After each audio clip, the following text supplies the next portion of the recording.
Welcome to the Athlete Insights Podcast, hosted by Yash Pad Day, a podcast focused on letting athletes tell their journeys in their sport.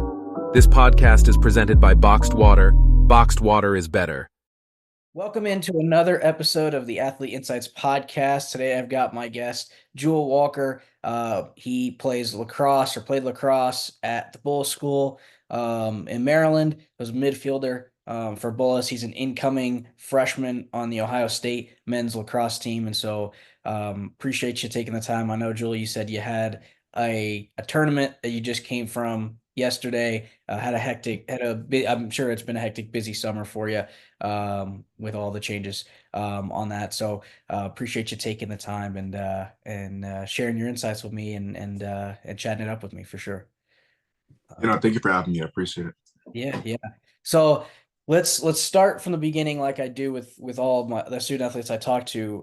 What inspired you to pursue? What inspired you to start playing sports? And then kind of the follow up there would be at what age or when did you start? When did you realize like lacrosse was a viable, good sport for you?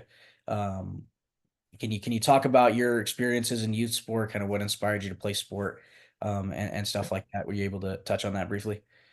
Yeah, I mean, I grew up in a athletic household, with my, dad playing football, baseball, my mom swimming, Mhm. and also a competitive one too, Yeah. so, I have two older sisters, so, we would, be physical at times. And, I just thought of sports as an opportunity to be around them because, like elementary school, we would, play soccer and then, also run track as well. So I viewed it as an opportunity to be with them and then also an opportunity to compete. I've been a competitive kid since I was little. So yeah, just those two things and just being around people that I love and care about for sure. And you mentioned you came from an athletic family. Your father played football. Your mother was a swimmer. Your sister played lacrosse as well at George Washington. And we'll touch on that here in a bit. But no interest in football, Jewel. Didn't pursue football at all in your youth. Nah, I never really thought about it. I mean, I think, as of lately, people have asked me, why aren't you playing football? Put the dude in pads and all that stuff. But, I never really thought about it. I just, my dad never stressed that on me. Yeah. He just wanted me to pursue what I wanted to pursue. Yeah. And, I wanted to pursue what I wanted to pursue. I'm not him.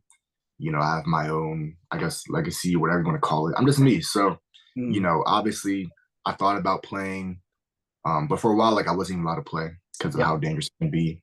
Yeah. Because with my dad and his experience and how, his teammates, etc. There's also like, health risk down the line. But no, I've definitely thought about it. Never really was itching to play it really. Gotcha. But yeah, I mean, I think lacrosse is definitely a physical sport. I think at times it can be more physical than football. Mm. And what really made me want to play lacrosse was obviously my sister, Jazz, and she played lacrosse at St. Stephen's. Yep. And I had family friends that play lacrosse as well. So I decided there's one day where I decided to go out to a lacrosse game and see my friends play. They were about like maybe 7 or 8 at the time. Gotcha. But I saw it. It looked so fun. It looked so fun. I just saw the way they were running around, the way they're passing the ball. It was really new to me, but I loved it. I loved seeing those kids play. I'm like, oh, I know him. Yeah. And then obviously my sister played at a high level at St. Stephen's at the time. They were like, fourth in the country, Mm. something like that. So, those two things, those two aspects that definitely made me itch to want to play for myself and see how good I really could be. For sure. And it's great to hear kind of how you talked about, yeah, your dad played football. He has his legacy. I'm going to write my own story. I'm going to write my own legacy and do my own thing. And it's great Right. to kind of hear that kind of what you've done is, it's been great, overall. But was there specifically in your youth career playing sports, was there anybody, a mentor that inspired you to continue or filled your fire to continue to play sport and really lock in on specific sports? Was there any mentor, a source of inspiration for you in that regard? Yeah. Yeah. This one might surprise people, but my mom, Mm. Like after like a soccer game where we might win, lose, or draw, she would ask me, did you have fun? And I Mhm. said, yeah, I had fun. And she said, oh, well, that means you won. And so, that she showed me how that competitive spirit is really a good thing, and how this thing's fun. Lacrosse to me, it's fun. Obviously, it's competitive. It can be a business. Basketball is competitive. It can be a business, but to me, it's also fun. Something I'm very passionate about. And I think she showed me another aspect of sports. Obviously, but I have uncles, people that are constantly talking to me. My uncle Ron, Uncle Paul, many people that are talking to me and mentoring me, without a doubt. Yeah. Gotcha. Gotcha. And as you progress through your youth career, you come into high school, you're a dual sport athlete, play basketball and lacrosse at Bullis. Can you talk about how, that has helped you throughout your high school career, playing both sports, and how basketball kind of translates to lacrosse and what skills translate across from lacrosse into the basketball game? Can you touch on that a little bit? Yeah, I mean, I think it's difficult nowadays to juggle two sports. Mm. Back in the day, people were doing three sports, and that's extremely hard now because now everyone's very one dimensional. Eat, sleep, breathe is one sport. But for me, I loved it. I loved it. It was not easy because at Bullis, it's definitely a high level of lacrosse, high level of basketball. Yeah. And you have guys that are very talented, very talented. But no, I definitely enjoyed it. It translates so well. Like when it comes to defense, even when it comes to offense, putting a crossover into lacrosse or putting it in and out into lacrosse, it translates really well. Mm. So it definitely helps me defensively, offensively, Gotcha. in lacrosse. And then when it comes to basketball, when it comes to like setting a screen or boxing out, I play lacrosse, which is a physical game. So boxing out is really no problem for me. Mhm. So yeah, it's helped me become a better lacrosse player, helped me become a better basketball player. So it's a little advantage.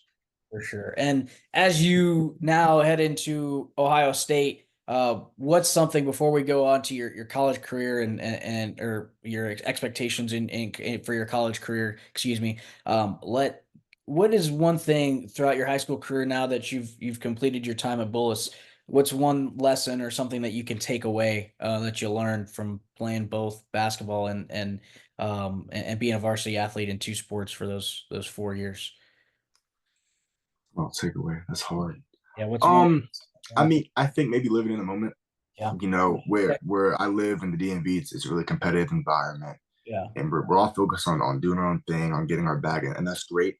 But I mean, I think I spend so much time being stressed, being hard on myself. Mhm. Um, and definitely when it comes to being an athlete, there's a mental part of the game as well. So I think, living in that now, enjoying that now, not having a mindset of I have to do something, but I get to do something. And I think when you really have that mindset when it comes to practice, when it comes to anything hard, it changes your life. So it really helps you become better. So For sure. yeah, I think I would tell my old past self that without a doubt. Yeah.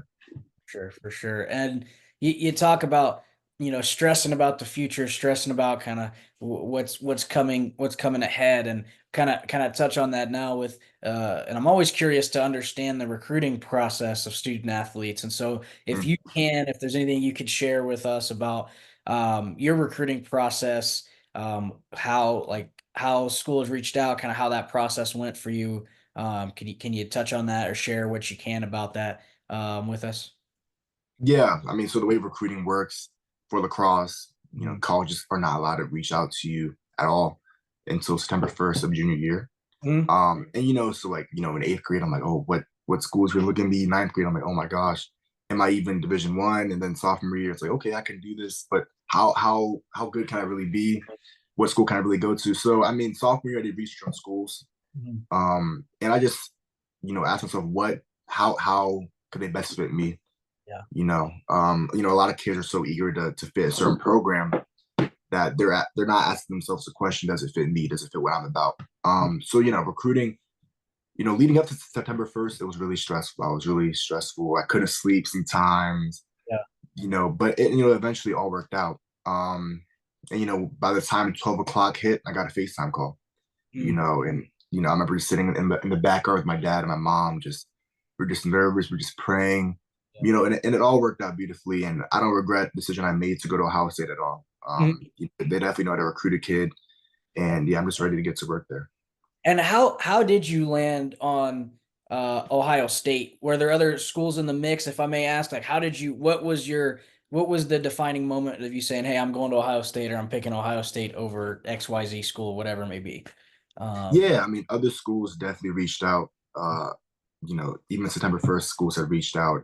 Yeah, Um, but obviously, I think it's that feeling of when you know. yeah, That FaceTime call at 12 o'clock was Ohio State. So as yeah. soon as they could call me, they did, and that really meant a lot to me. I mean, when it comes to picking a school, you obviously don't want a school that's gonna kiss up to you, but you also want a school that can make you feel like a priority. So I think it was a good blend.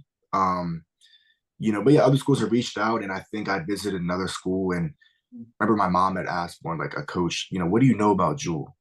And the coach just knew a lot of surface level stuff, but didn't want to know me deeper. But I think Ohio State took that leap to know me more as a person, as a man, and help me become a better man. Mhm. I think there's a life after college, Gotcha. and I'm asking myself, how could they help me become a better Jewel, not just a better athlete, or even sometimes like not even just a better student, but even besides that, how they help me become a better man. Yeah. And I think they're going to do that job for me. So yeah. And what are you looking most forward to? As you said, you're going to move into Columbus a month from now, close to. But what are you most looking forward to your freshman year at Ohio State? Um, I say on the lacrosse field and off, we can say. What's kind of what are you most excited for as you get to? Yeah, I mean, I think just growing. I'm excited to grow. I mean, I think growing hurts, right? There's growing pains, so that part's not going to be fun. But I think I'm going to try to embrace it. Um, I just want to grow, like as an athlete, as a student, even as a person. Because there's this life after college. I'm just really looking forward to just growing and doing with people that I care about. The teammates that are committed with me, I love them. They're already brothers already. Oh, So um, yeah, I'm just really looking forward to just getting better. I'm trying to see the field as soon as I can. But it's not going to be easy. It's not going to be easy. Nothing's going to be handed to you. So I think, doing this thing alone is going to be like that scary part, because I've been used to having, a hard practice and coming home to my parents. yeah, But now it's having a hard practice and being alone. So yeah. I think it's really like that pruning, that isolation, and that's where I think you can grow best. So I'm excited for that. Mhm. For sure. And again, like in college is different. When I went to college, and it was different, coming home, like you said, coming home to parents, if anything was happening, you always had your parents there. And then you go to college and you're living in a dorm with, a random roommate or whatever. Maybe obviously you'll probably live with your teammates, and get to know your teammates a lot, better. But again, it is a different feeling when you're all by yourself, especially, that many miles away from home, Yeah. away from the DMV. So, it'll be different, but I think it'll be good for you, man. I think, like you said, I think you'll grow a lot more as a person. That's my experience when I went to college.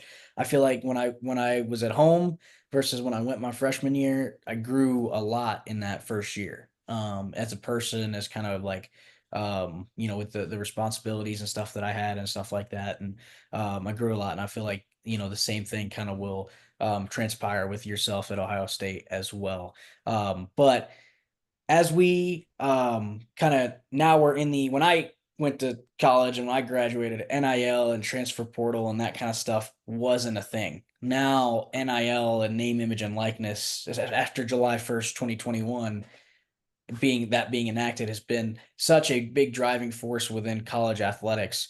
Have you thought? I know you've signed with an agency, the Collective Engine, and stuff like that. But have you thought about NIL, kind of how you're going to attack that process within NIL? Have you thought about that? Kind of what your process is with that? Can you talk to us about that a little bit?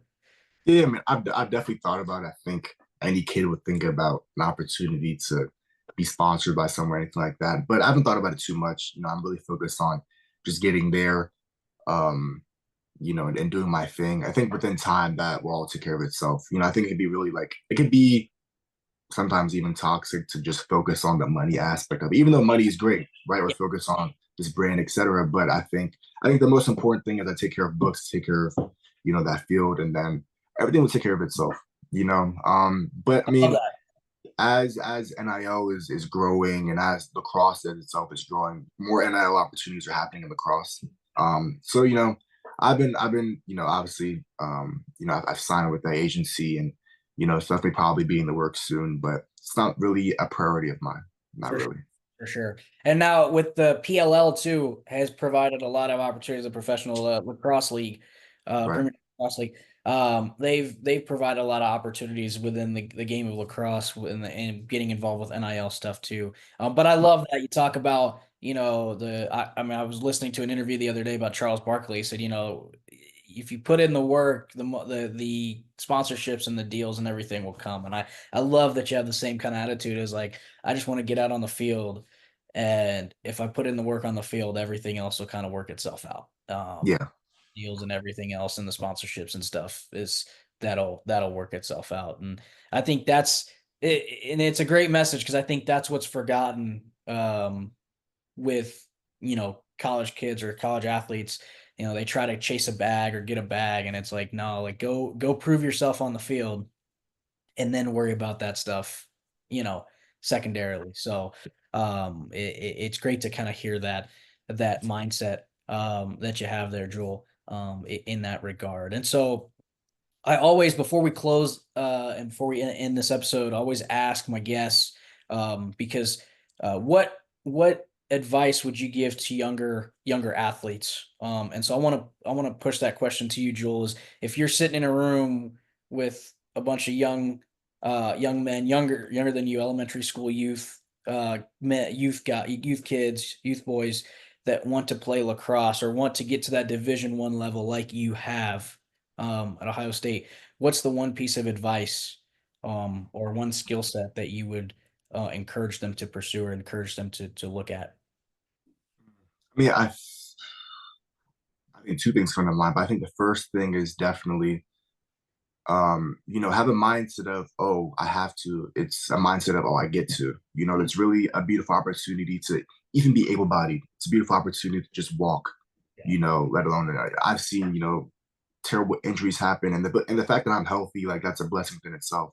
So, having the mindset, oh, I get to play lacrosse, Mm, I get to go to practice, I get to do this drill that I hate.